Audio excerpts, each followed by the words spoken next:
बच्चों, आज आपकी वर्कशीट के साथ जीवन कौशल की वर्कशीट भी जोड़ी गई है। चलिए इसे भी करते हैं।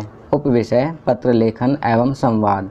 साक्षी ने अपनी नानी जी को एक पत्र लिखा है। इसे ध्यान से पढ़िए और समझिए। तो चलिए पत्र पढ़ते हैं। आप देख सकते हैं यहाँ पर एक पत्र दिया हुआ है जिसमें सबसे ऊपर दिल्ली, फिर उसके बाद दिनांक। आदरणीय नानी जी, प्रणाम। हम लोग यहाँ सकुशल हैं। आप लोग वहाँ कैसे हैं? नानी जी, मेरी पढ़ाई ठीक चल रही है। मैं अब तीसरी कक्षा में आ गई हूँ। मेरा पढ़ाई में बहुत मन लगता है। मेरी कक्षा में कुछ नए बच्चे भी आए हैं।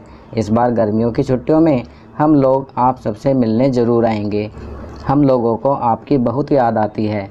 नाना जी को मेरा प्रणाम बोलना। सप्रेम, आपकी नातिन साक्षी। चलिए अब आगे बढ़ते हैं। अब यहाँ पर प्रश्न दिया हुआ है। प्रश्न 1, साक्षी के पत्र की तरह ही आप एक पत्र अपनी दादी जी को लिखिए। तो बच्चों, यहाँ पर आपको अपनी दादी जी को एक पत्र लिखना है। आप ऊपर दिए हुए पत्र की तरह ही मिलता जुलता एक पत्र लिख सकते हैं। आपकी सुविधा के लिए मैंने यहाँ पर एक पत्र लिखा है जिसमें सबसे ऊपर पत्र भेजने वाले का पता, यानी कि आप अपना पता लिखेंगे, उसके नीचे दिनांक, फिर लिखेंगे पूजनीय दादी जी, उसके नीचे प्रणाम। और अब यहाँ से फिर शुरू करेंगे पत्र। हम लोग यहाँ कुशल हैं। आप लोग वहाँ कैसे हैं? आपको यह जानकर बहुत खुशी होगी कि मैं हर बार की तरह इस बार भी अपने विद्यालय में प्रथम आया हूँ या आई हूँ। अगर कोई लड़का लिखेगा तो आया हूँ और कोई लड़की लिखेगी तो आई हूँ लिखेगी। उसके बाद लिखेंगे जैसे ही गर्मियों की छुट्टियाँ होंगी हम सब लोग आप सब से मिलने ज़रूर आएंगे। हम लोगों को आपकी बहुत याद आती है। दादाजी को मेरा प्रणाम बोलना।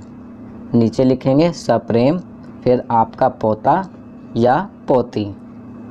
जो भी पत्र लिख रहा है, अगर वह पोता है तो पोता लिखेगा और पोती है तो पोती लिखेगी। उसके बाद में अपना नाम लिखेंगे। चलिए आगे बढ़ते हैं। प्रश्न 2, उचित उत्तर का चुनाव करके निशान लगाइए। क, पत्र लिखने के बाद हम उसे पते पर पहुंचाने के लिए कहाँ डालते हैं? तो इसका सही उत्तर है डाकघर। ख, घरों में पत्र पहुंचाने कौन आता है? तो सही जवाब है डाकिया। ग, आजकल हम अपना संदेश मोबाइल द्वारा भी भेज सकते हैं। उसे क्या कहते हैं? तो बच्चों, इंग्लिश में उसे SMS और हिंदी में हम संवाद बोलते हैं। तो यहाँ सही जवाब है संवाद। चलिए आगे बढ़ते हैं। घ, पत्र भेजने के लिए किसका पता लिखना ज़रूरी होता है? तो यहाँ पर सही जवाब है दोनों का। चलिए अगला प्रश्न करते हैं। प्रश्न 3, आदेशानुसार लिखिए। आपका नाम। तो बच्चों, यहाँ पर आप अपना नाम लिखेंगे। उसके बाद आपके पिताजी का नाम। तो यहाँ पर आप अपने पिताजी का नाम लिखेंगे। आपके घर का पता। यहाँ पर आप अपने घर का पता लिखेंगे। चलिए आगे बढ़ते हैं। उसके बाद लिखा है आपकी माताजी का नाम। तो यहाँ पर आप अपनी माताजी का नाम लिखेंगे। आपके माता पिता का मोबाइल नंबर। तो यहाँ पर आप अपने माता पिता का मोबाइल नंबर लिखेंगे। अब इसके नीचे दिया हुआ है सौरभ ने अपने मित्र को उसके जन्मदिन पर एक संवाद लिखा। इसे ध्यान से पढ़िए और समझिए। चलिए पढ़ते हैं कि सौरभ ने क्या लिखा है।